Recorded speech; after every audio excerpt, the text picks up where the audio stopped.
Welcome to The Council, a Respawn Aim Fire book club style podcast about Mass Effect, the Legendary Edition, where we go through and talk about our experiences playing Mass Effect. I have here Jerica from JK Games. Jerica, would you like to introduce yourself? Hi, everybody. I love Mass Effect, and I'm so glad to be here to talk about it, because I normally talk about it all the time. So, like, there's nothing new here. Let's talk about it some more. You also are Commander Shepard. Occasionally, only on the weekends right now. Because you have the helmet, right? I do. Yeah, you have the helmet. Yeah, I would grab it, but I have so many cords on my lap right now from all these microphones. I should have grabbed it earlier. Maybe next time. All right. We also have the video game photographer extraordinaire, Dallas. How you doing, Dallas? I'm great. Thanks for having me. Absolutely. All the pictures, by the way, in this video are all from Dallas, so they look really good. So, Jerica, when you get to see the video, you'll get to see some of those pictures in the background. Thanks. So we'll be looking at the first part of Mass Effect 1 today.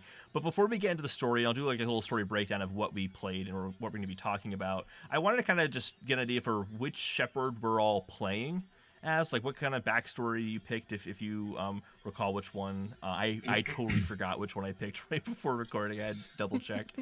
And then also our play style and whether or not we're doing Paragon or Renegade. So, Jerica, let's start with you. How are you approaching this Mass Effect run? So I've in the past have played I forget the class with where you have biotics. It may just be called biotics. I think it is, yeah. Yeah, with the first game I can't remember exactly, but I don't know, like going into it I'm like, this time Shepard is gonna be just all military, guns blazing. She just knows how to use all her guns, if you know what I'm saying. So I definitely just went as soldier. It's sort of, I know it's sort of like it's a little boring to play that way, but I don't know. I wanted to try all the guns and like level all of them up. And then I guess for her background, if we're talking about that too, she's a spacer. I wanted to make sure that her parents were alive and like she was following in their footsteps because she occasionally, may talk to her mother, and I wanted to see what that was about. Oh, I didn't know that. Yeah, that may be a slight spoiler. I'm sorry, but it's I mean, it's just a little extra nugget you get if you pick that background. That's awesome. I did not know that. Yeah, I may have to go back and play it that way. Yep. Dallas, how are you approaching Mass Effect this time around? So this time around, I'm trying to do everything different from the original way I played, which was full-blown Paragon because I'm a good guy. I was the war hero the first time I played, and I was not the spacer, but the colonist. Yes, the colonist, which I think I still use that. Yeah, I went with the colonist again this time. My parents are dead, right? Yeah, my parents are dead. They're not gonna call you at some point. No, I'm not getting a phone call from my mom. So, so this time I figured I'd do everything differently, except for colonist, because I'm still a colonist, because I thought it was the best way to make my Shepard an asshole. He's a rough guy. He's on the streets. I picked the ruthless approach, which I guess is everybody. I like let half my crew die, or like all my crew die in one of the battles that we were in. Nice. So, but I got the job done by myself or some shit. So I'm a badass basically, and I'm playing full Renegade. So it's a unique experience to say the least. But I'm loving it so far. You mentioned that, and I forgot. Like, I think I picked Soul Survivor. So I forgot to mention that. Akuz. I like how they say it comes up quite a bit too. Yes. Yeah, they do call back to it quite a bit, which is just kind of cool. So I like the thing that I get for being ruthless was when I get to the Citadel, I meet this woman who was also part of the colony or she was a survivor from the colony that I saved, I guess. And she's like having this mental breakdown on the bridge on the dock, and there's like these two soldiers there. And they're like, "What do we do about this crazy woman?" And I'm like, "Just fucking shoot her." I just picked, just shoot her. She's a menace. Just shoot her, and that's what they do. They're like, "Really?" I'm like, "Yep, shoot her," and they just kill her. It's fucking crazy. That's something I learned something new about Mass Effect every time I play. Yeah. Or at least someone else played. There's some ruthless renegade shit in this game. Like, not gonna lie. Which is, like I said, it's fun to see the other side. This is completely opposite. Like, I played full blown Paragon the first time, so. I'm in the same boat. I did Paragon completely all the way last time because I wanted to be the good guy. I wanted to be the hero of the galaxy. Right. And this time I want to be the biggest fucking dick that there ever was in Mass Effect. Although I'm finding there are limits to that. Yeah, I'm like, are you really? I can't go over the line. Yeah. But I did stay the same, though, with how I'm playing. I chose Soldier way back when I first played the game for the first time because I was looking and like, I could be a biotic, but then I can't use assault rifles. Like, I want to use an assault rifle. So I always picked Soldier. I don't know. I think it's a fine way to play. So I've also never had the Vanguard experience. Quick question. Can you not use those guns, or are you just not like an expert in them? I think it's you're not an expert in them, I think. Okay. Yeah. But I could be wrong. I think so. So originally what I did was I picked full biotic, and I made like 2 decisions that made me a Paragon. I was like, fuck this. So I started it over.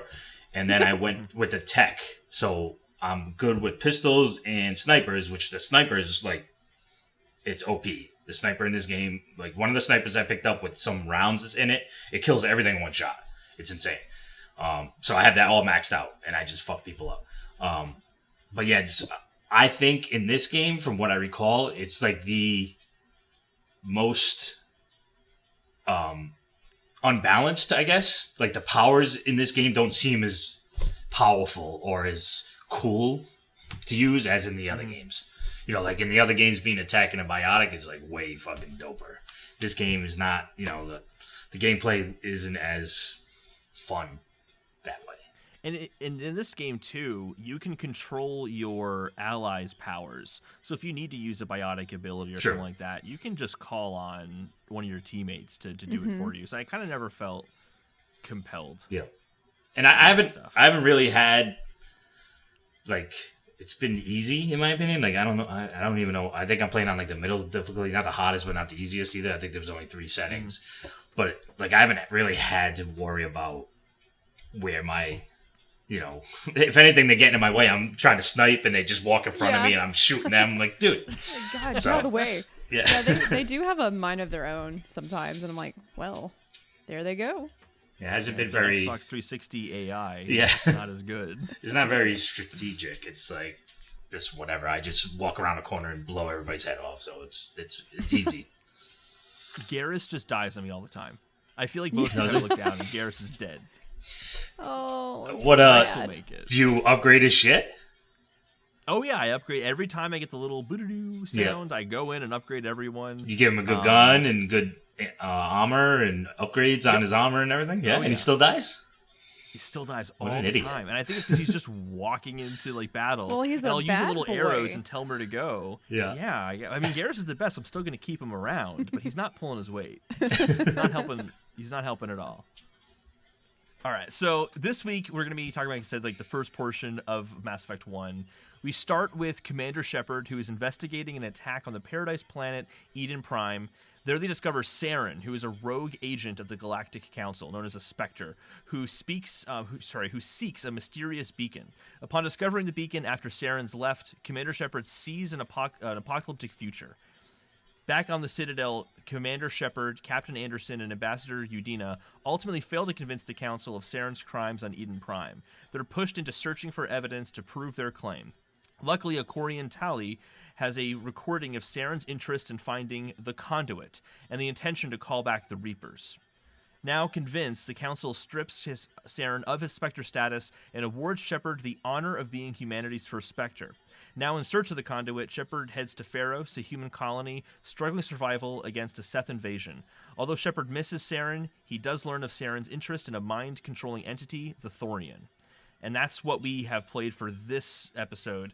and to kind of see what decisions we've made. Because we're early on, there aren't many differences we'll probably see at this point, especially in the Citadel. But I thought we kind of start talking about the Citadel, kind of what we found there, and then move on to Feros. We'll probably see some differences depending if we want more Paragon or Renegade. But yeah, I mean, you were kind of saying already, Dallas. It sounds like you were exploring a lot in the Citadel. Yeah, it's been a bit of a struggle to like take my time to play this game. We were talking about this earlier. Like, I just want to get to Mass Effect 2. So I've been forcing myself to go everywhere and talk to everyone and kind of go through the dialogue, which I don't remember much of it. I mean, what the game came out in 07 or 09? Was it 2007? Yeah, 07, yeah. So it's been a while since I played, obviously. But it was, the nostalgia just fucking just killed me. It was great. And I like the areas are, I don't want to say, I mean, for the time, I guess they were probably great, but they feel lazy and boring. You know what I mean? Like, everything's just very bland, and I don't know, like, none of it makes sense. It's just like this, I don't know, like, room at the end of a hallway that has nothing in it. It's like, what is this fucking here for? Like, it's, it's stupid stuff like that, but that was game design back in the day, I guess. I really wish we could have seen this game made now. But yeah, the Citadel still is just going back to that place. The nostalgia just blew me away. It was amazing. I loved every second of it, even though it sucks. I totally agree. It has that, like, has a lot of nostalgia, but you can tell it's trying to go for super epic. It's this place where there are thousands of civilization or thousands of species all living in harmony, and it's like, I saw 5 species in a hallway called the Embassy. Yeah. And it doesn't necessarily live up to that epicness. But it feels small, it feels claustrophobic, but it's supposed to be this big, grand, spacious area. Yeah.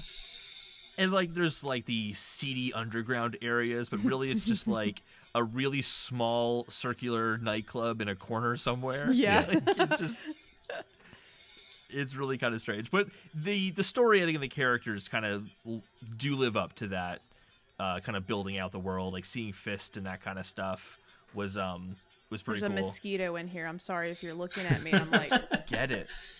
Take the renegade approach. Kill it. I will. I will not hesitate. I don't know where it's at. I'm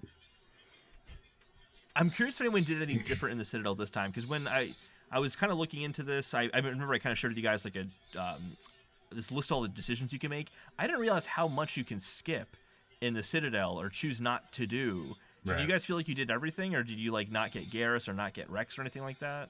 Because you can just skip that, apparently. I had no idea you could skip out on, like, those 2 main characters. And I sort of noticed that with this playthrough. I'm like, if I just don't go and find Garrus or Rex, can I continue this anyway? Like, I'm unsure. But ultimately, like, when I got to the Citadel, my first few playthroughs, and I haven't played, I've been actually waiting. I was like, I'm not going to play Mass Effect again until they, like, do a remaster. So it's been, like, 6 years since I've played the trilogy. And I've just been trying to hold off. And finally it's here. So I get back in here, and, like, the first time I play, I'm losing my train of thought. But, like, the first time I played, I guess when you're in the Citadel for the first time, obviously you have it built up your Paragon Renegade bank. That's what I sort of call it, the bank for the, I guess, your choices that you make. Yep. And so a lot of those characters in the Citadel, I really didn't help too much. So I feel like some of those choices you have to have, like, some Paragon or Renegade bank built up to, like, actually have a different outcome. Like, for instance, there's this, like, one guy that's, like, trying to bury his wife or, like, get her body from the disaster that happened, I think, on Eden Prime. And if you don't, like, have enough Paragon or Renegade, like, I guess, points, you can't save her. So I just quit talking to the guy, and I was like, you know what? I'm just going to come back months later and help this guy, because I got to get his wife's body back. So you're like, hey, dude, I'll be right back. Let me go talk to this guy. I go talk to him. He's like, yeah, we can't get the body back. And then I see there's like I'm like, ooh, if I just had a little bit more Paragon, if I had a few more Paragon points, I could, like, convince him to give him the body so he can go bury his wife. So I'm just like, I should go. And I'm like, I go for many months until I have go on space flight. and I come back. Like you can come back to the Citadel. So I was like, I'll just come back once I like level up some. So there are some like characters, even though there's just a few in the Citadel that I missed the first time I was playing, because I remember when I first played, and it was sort of I felt the same way that when I picked this up again. It's sort of like I don't know if I get lost easy in this game. Like I get turned around a lot. I don't know if it's just me. I don't know. I know it's not huge, but I just get like turned around. I'm like, did I talk to that person? Like some of the character models look the same. So I'm just like, some of the areas too. Yeah. And like a lot of the areas. All the areas look the same. It's easy to get lost. I'm like, is this the right room? Because this room looks like the other room on the other side of the map. Like, I don't know. I just rambled a little bit, but ultimately, there are some things you can miss and things you can come back to if you decide. Yeah, there's this whole area that I didn't even find on my first time playing it, and it's like a casino area almost, where it's like a little lounge, you got a Flux. bar, and they have like the slot machines upstairs. Yeah, it's called Flux. And Flux. You got to go there. You have to go there at some point. Do you? Okay, I must have just probably don't remember it. But I did this whole side quest where the bartender, her sister, is working at what is it called? Cora's Den, the nightclub, as like an informant, and she's worried about how safe she's gonna be. And I ended up, I think she was relieved of her duty, but the CSEC guy was really pissed at me for that. Yeah. I think that's how that ended up playing out. But I also found Jericho, the same guy you were talking about earlier, and because I wasn't trying to go Paragon, I just told the guy, like, hey, the military needs it for their research. Like, screw you. You're not getting your wife back. Yeah.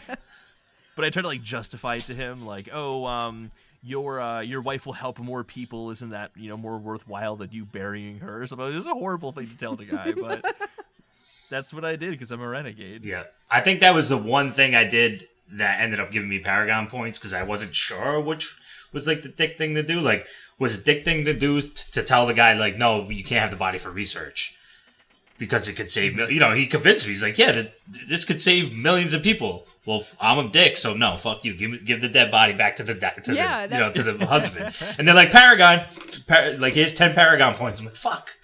This game does that a lot. There's a lot of choices that I'm like, well, this seems like the better choice, and then it's like the opposite effect. Yeah. Sometimes, like. I think the bottom option is always like the renegade one. It's supposed to, but sometimes that text that's there doesn't match with what comes out of Shepard's mouth, and you're just like, oh, true. Like what? Oh, I don't know. Yeah, but you're right. That's the way it's supposed to be. There's sometimes I pick the bottom. I've been picking the bottom tree all the time, and sometimes I don't get any points for anything. Like, I'm like, I just said some mean ass shit to all these people, and you're not gonna give me any points for that? Like, come on. I wouldn't be this big of a dick if I wasn't gonna get the points. Come on, I'd go neutral. But whatever. It was satisfying getting to tell the council off a little bit and question them more openly. That's good. That was really satisfying. The best part right now, I think, is after every main story mission, Joker's like, do you want me to patch you through? And I'm like, nope. I'm like, fuck them. Like, this is the option. It's just like, no, don't even bother. I'm like, nope. He's like, okay. Or if they do call, you can just hang up on them. There's like a disconnect option. I'm like, see you later. And always when the Valerian is speaking is when I get that option. I should because I'm the renegade, but even this is where I have the hesitancies. I'm like, well, no. It's so important that they hear about this information. Yeah. So I can't live up to renegade with that. But the Citadel is pretty straightforward. There's not really a lot of difference in what you can experience there. But I think we'll all get a chance to kind of go back and do stuff over again, maybe. So let's move on to Feros. I think Feros is where you start to see a difference in what you can do. So Feros is where there's the Geth invasion against the human colony, and you're trying to find what Saren's kind of looking for there, which turns out to be the Thorian, the mind-controlling That's like when entity. The tone of the game changes at that place. Yeah. It's like... Absolutely. You really feel like, all right, I'm in some shit right here. Especially, it's also, I think, the first major Paragon Renegade decision. So I'm kind of curious, did you guys save the colonists or not? Oh, of course I did. I killed them all. I killed every single one of them. You killed them Like all. I was keeping track of the ticker. It's like Oh my god. 0 out of 14 or whatever. Just shot them all. Well, I feel like that's what you're supposed to be doing if that's how you're Yeah. playing. You did it. And like I said, That's where I had when I originally played it, I saved them all. I was 100% Paragon all the time. So I'm just trying to do everything different this time. And when we do another episode, I think when we go the Rachni and stuff like that, Yeah. I did the opposite of what I did originally, which was I guess the Paragon thing originally. So now I did a Renegade thing originally, and I did the Paragon thing this time, just so that I could see what happens in the future. So, I've basically been trying to do the opposite of what I would normally do, and right now it's all Renegade stuff. So, yeah, I just shot This all is where this. I couldn't do the Renegade thing. I couldn't do it. I felt too bad. I can't kill these colonists. It's not their fault. They're shooting you. And I had the They tried to kill me. Yeah. Okay, so there's this whole like lead up to it though, where it's like the other people that are there are like, no, use these grenades that we have with the special gas, and it'll save them. And they kept like telling you, no, but you're not going to use them. And then Garrus and Rex, who came with me, are like, oh, do we have authority to shoot them? And they give me the two options, and they kind of suggested like, but we have the grenades. And I'm like, God Yeah. damn it. Like, And then fuck them after it grenades. says yeah, exactly. But then it said plus 32 Paragon after I saved everyone. I'm like, damn, I really should have gotten those Renegade Oh. points. Yeah, So that, I'm like, that I one did that always one gave go me a back. bunch of Renegade points. That was great. Yeah. But that was a really, really interesting mission, I thought. Just from that like decision, because you don't see that kind of stuff, even in current decision-making games. And I feel like you don't see that serious of a decision that early on in the game, where it's clear there is a difference.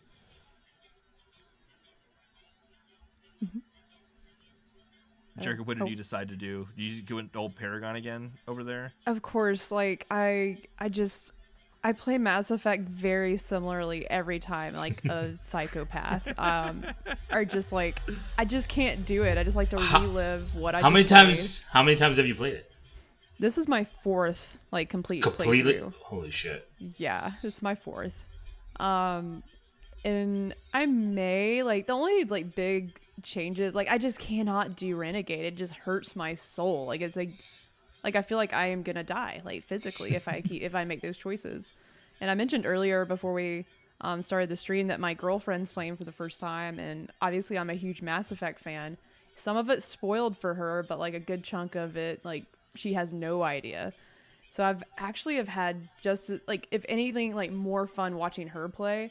But she right out of the gate like started playing as Renegade, and I was backseat gaming so hard, and just like, babe, like I remember she was like talking to some reporter, and she just like comes out and gives her a good punch, knocked over the mic. And I was just like, babe, you can't do that. Please don't do that. You'll regret it. You'll regret Don't it. play that way. It just won't turn out. It's like well. watching a remake to a movie or show that you like, but the writer made a different decision. You're like, no, that's not what's supposed to happen. Yeah, like I've seen this movie. Like this isn't my movie. So, but no, it's hard for me to stray away from being a Paragon. Like it just hurts my soul. I like watching videos of people's Renegade playthroughs, but I cannot do it. Yeah, so I feel the same way. Like it's hard for me. Like I was saying, I've always just leaned towards being the good guy in games. Like it's a struggle for me to do the wrong thing, in my opinion. But it's hilarious. Like I posted that clip. I posted the clip on my Twitter of going over to the CSEC officer and the I'm just gonna call it the jellyfish. What are they called? Not the Hanar. Is Yeah, it the the Hanar. Hanar? Yeah, the Hanar. Yeah. The other one's the Elcor. The Elcor are the best. The I fucking love the religious Elcor. guy, right? Yeah, the jellyfish. And they're arguing or something, and the CSEC officer's like, I need this thing to obey the laws about preaching in public areas. Why won't he listen? And like I just picked the Renegade thing, and he's like, because he's a big stupid jellyfish. And I'm like, this is fucking terrible. Like it's so comes bad. out of It's nowhere. yeah. I'm like, oh my god, poor Shepard. it's- He's just an asshole. And if you play as like Mel Shepard too, like I feel like there's a different level to his Renegade options. Like I love playing as Fem Shep. Like I can definitely no offense to male Shepard, but I can take fem Shep like way more seriously.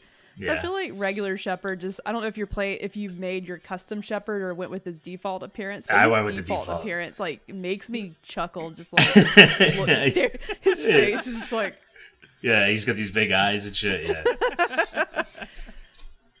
Yeah, he's just playing as a renegade is hilarious in my opinion. Like I was telling you guys earlier, it's almost like he's stupid. He's not he's just like, he says like stupid shit to people. It's just hilarious. To be honest, it's like the shit I would say. Like I'm just an idiot when it comes to stuff like trying to solve somebody's problem. I just say the stupidest things to people. So like, it also just doesn't make sense a lot of times. Like killing everyone at Feros. You are on a mission to stop Saren from bringing in people who will like wipe everyone out, and you're like, but I'm gonna murder all of these people along the way. Like it doesn't even make sense in the context of the story. Well, I guess the context is they're trying to say they're all indoctrinated and they need to die. Like infected. Something. Yeah. You know, there's no saving them. We gotta wipe this whole place out. Gotta clean it. If they hadn't have like primed you with like, you have a way out of this, you don't have to do it. Like I would totally agree with you guys, but they were like showing like, you're a terrible person for wanting to kill these people. We gave you every option to not do it. I had to do it. It had to be done. Yeah, for the renegade. Oh, and I know some of the decisions coming up too, and you're going to be making some really mean, evil decisions. To take down Saren. Yeah. But we won't spoil those here because that's for future episodes. Did you guys have any kind of closing thoughts on the kind of opening of Mass Effect 1, Citadel and Feros? As much as you said it's like this grand epic like story and stuff, I feel like that again, I can't really criticize it too much because the game is so old, but like the editing of like some of the cutscenes and shit, it's just like, oh man. Yeah, I'm like, I really like this thing could really, and that's why I'm so excited to see 2, because from what I remember, 2 is much better on that cinematic scale and stuff. So, and I remember playing this game. For Mass Effect 2. Right. I remember playing this game originally. I pretty sure I didn't get it like on release. I think I picked it up because somebody recommended it to me, and I remember feeling like kind of the same way where I'm like, this is really cheesy. What? You guys are gonna kill me. Why? Okay. I recorded in Logic. I did not record in Discord or at OBS. So this is gonna be an audio only edition. Oh, that's okay. Cool. That's fine with me. Good thing we have the clap sync though. Yeah, so that was a glad good we idea. found Sorry, I didn't mean to cut you off. I just realized. No problem. It's okay. Yeah, so like I remember thinking it was kind of cheesy, but like I fell in love with like how much depth there was to everything. You know, like you visit some of these, you know, these systems and you scan a planet and like just the description of some of these places is like mind blowing. It's like, you know, all this thought and lore. It just like, you know, it had me just intrigued by what was going to happen next. So I was so stoked to get into 2 and obviously 3 when that came out. So this game did a great job of really setting the stage for this epic fucking trilogy that I think is like probably the best trilogy of any medium in my opinion. Like I like it more than Lord of the Rings, Star Wars. Like I fucking love this. It's fucking great. I mean, and like we discussed with The Last of Us, you don't really get this connection from other media. You know what I mean? Yeah. So, you know, Matt fucking Shepard was me. Like that, I felt like I was Shepard for all those games and shit like that. So, yeah, man, it also feels like you're part of something bigger. Right. It's like there's this whole universe, the codex, and like reading through all that stuff and all the lore that's there. It's amazing how robust it is for an original. And like the first game, the first game gives you just a little drop of that, and you're like, holy shit! It gets. They have so much. Like I just wonder, like how long this was baking before they like made a game out of it, because they're like talking about scanning all the planets. Like all these are, I'm sure some of these are based on real planets. I don't know outside of our solar system like what's out there. I'm sure scientists do, but I do not. But like all of these planets are, I'm like, did someone come up with this and like write about its environments and its temperature, like how long it takes for it to do a rotation around its sun? Like every planet has like all this scientific data. Yeah, it's awesome. It is very robust, and I love having like going to the codex and having the narrator like read everything to you. It feels like I'm at a museum. Yeah. I don't know why I'm so like, I just like listening to this narrator. It's not it's very generic, but it's just fun to listen to. That was nostalgia too. Like first time hearing that voice again, I'm like, oh, this is fucking great. Yeah. I didn't go through the logs almost at all the first time I played it, because I was like, what, 13, 14 years old when it first came out. It's like I didn't give a shit. I just like ran through and was blasting stuff. Yeah. And had a great time doing it. But yeah, like going through this time, it's like I didn't realize that, or maybe I remembered it, just didn't like put it together, but like the Solarians are responsible for the genophage on the Krogans, like kind of the politics behind all that and how that happened. I'm like, this is really, really interesting. Yeah. Just it's deep. The history between all of these different, even the Geth, like the Geth were created by the Quarians. Yeah. And then they just revolted against them, and then like they put them in the other fucking into the Traverse and stuff. Like it's just like all that, it all connects at some point. And like even the building on that, like even like they talk about the First Contact War, and like the Turians and the humans, and like how like that's why Shepard and like Anderson, like they're fighting so hard to have human representation on the council, is because like that was not too long ago, like that humans were just like at war with the Turians. So it's there's so much. Like I just literally am like, how long was this baking before it became a game? Yeah. Fucking BioWare. Where are they? Come Thanks, back. EA. Thanks, EA. It's EA's fault. It's nice knowing they have another one in the pipeline. We're actually going to see this continue. Oh, I just thought about that. It gave me the chills. I can't believe it. I can't believe that happened. Next gen or current gen. It's going to be like for the current hardware, and how much more epic and grand it can be. It's going to be awesome. Will it help us forget Andromeda? Hopefully. Did you guys play Andromeda? No. I played like 30 hours of it, and I want to finish it because I don't think it was as bad as everybody's. Well, I mean, animations aside, I enjoyed it. You know what I mean? Like it everybody, wasn't bad. Yeah, everybody said they couldn't get over how bad the fucking facial animations were and all that stuff. So even if they're bad at Mass Effect, they are. They're not. It's just like I'm like, if anything, it's just more Mass Effect. Right? Exactly. So I just had a big disconnect at the very beginning of it, and I just never continued. Yeah. It didn't feel the same to me. Like it felt like something totally different. But I was still willing to give him a chance, and I didn't play it to a point where I was like, this is fucking terrible. I can't play it anymore. It was more like other things came up, and I just never got back to it. And then once I think you get away from a game like that, it's hard. Yeah. To just play it from where you were, you almost have to start it over again. So I was like, I'll start it over again some other time. I'm going to play it again once I finish this trilogy for sure. When I first played it, there was like all the scuttlebutt about how it wasn't like that great. And then in like the first mission, there's this thing where you land on the planet, your mask breaks, and you just like use the spray to like fix your helmet. And then later on, your dad's helmet breaks, and it's like, oh no, he's gonna die. And I'm like, but like 30 minutes ago, you saved yourself from that same situation. It was nothing with the spray. And then like that's like the foundation of the whole story is your dad dies and you take over for him. And I'm like, I kind of like, if it's like that right now and it gets apparently worse later on, I'm like, I don't know. I can't do that to myself. So I just never did. But to Jericho's point, like I've heard a lot of people say it's actually not that bad. You haven't even finished 3 yet. So what are you playing in Andromeda for? Well, because it's different. It's a different universe. Oh, that's a whole other can of worms too. It is. We won't get into that, but it's connected. That's my ooh. Hinting at something. Yeah.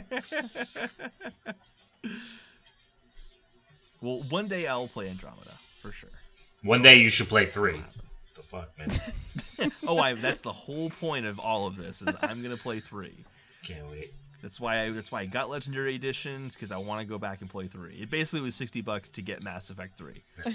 That's what it was. Well, it's with Mass Effect, I know with the Legendary Edition, all the DLCs are included, which is really cool. But I felt like there's not a lot of DLC for the first game, obviously. I think there's like 2 different things, and it's the DLC is actually built into the games themselves. And I think they actually pop up as side quests at appropriate moments, which I thought was really cool. Because with DLC, like initially, the DLCs I've played, like you had to buy them separately. Made sense at the time. And like I literally, my second playthrough is when I played some DLC, and I remember looking up a guide on like when I should play the DLC where it makes sense in the story. Because I think some of that magic's definitely lost if like the DLC came out and like you're like, oh, I'm playing this, but Shepard was at this point in the story. Like I don't, Right. I didn't play the games when they came out, but I bet that was a little odd. So I think it's really cool that you can go back and play some of the DLC, and then like it's built in at the right parts in the game. Right. Because like even in the first game, I've got to a point, I did a mission that I've never done before. I'm like, wait, I don't remember this from Mass Effect. Yeah. And I looked it up and it was DLC, and I'm like, oh, this is cool, neat. Yeah. I've never been to this planet, so it's a nice little surprise.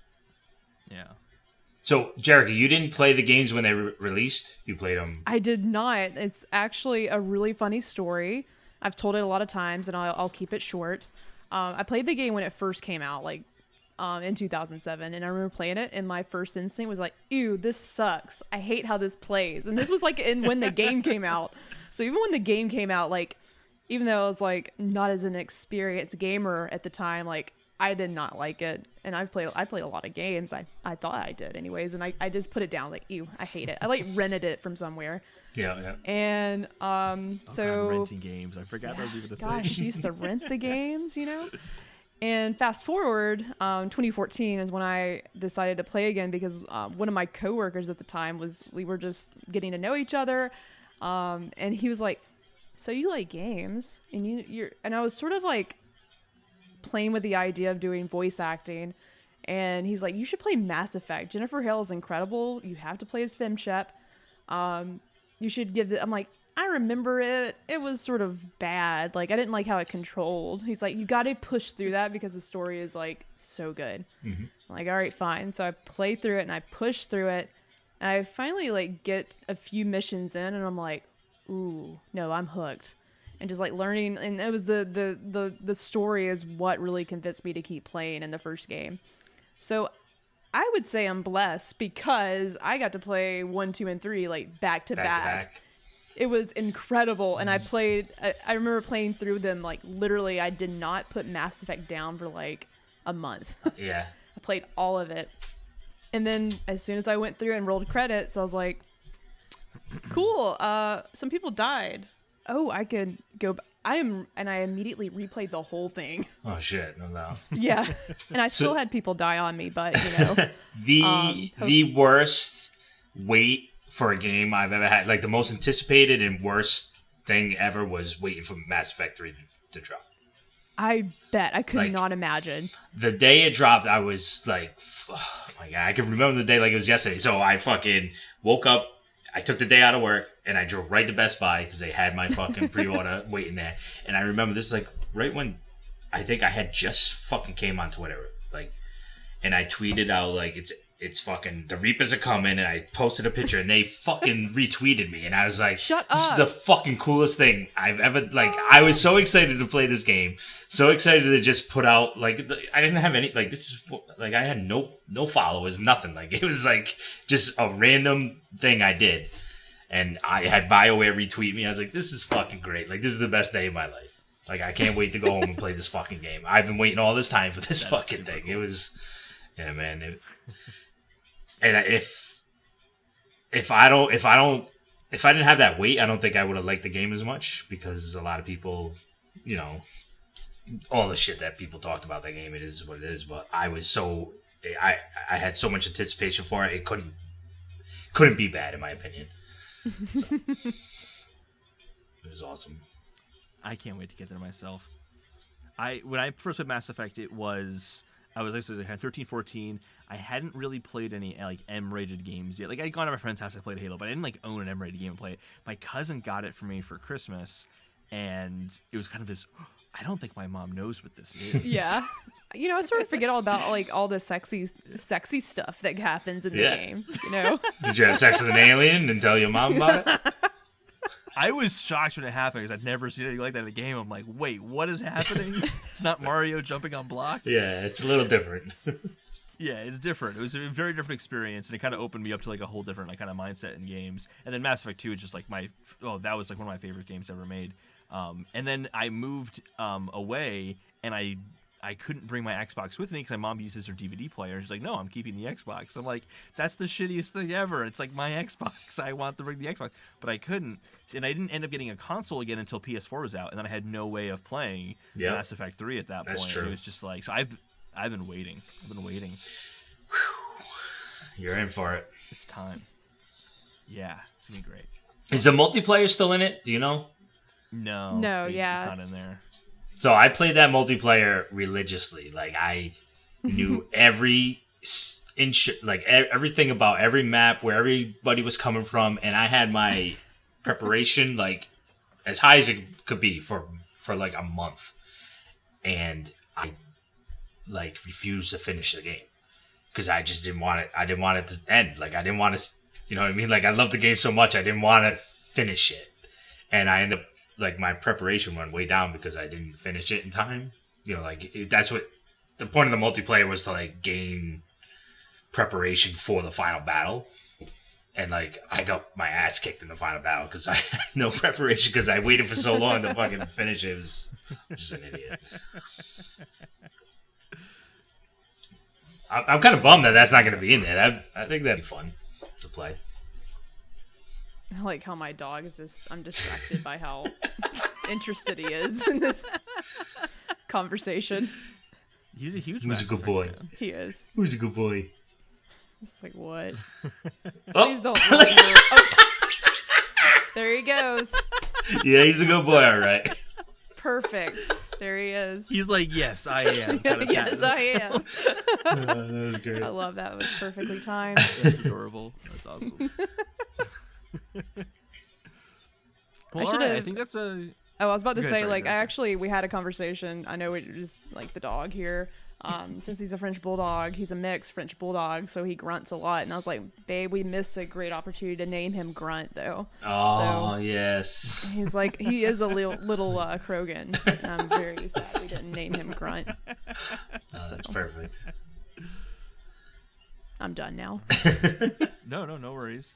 I think it's a good place to wrap it up for this episode, but we will be back to discuss the Noveria kind of timeline and what happened there. And let's go. We'll hopefully get Matt, Brent, and Andrew in for that dwell and kind of get some of their thoughts too. I'm looking forward to it. Anything you guys want to kind of say though in conclusion at all, or I want to like cut you off? I'm gonna steal Jerica's joke. I am Commander Shepard, and this is my favorite podcast. There you go. That's it. It's so easy. Boom. All right. Mic drop.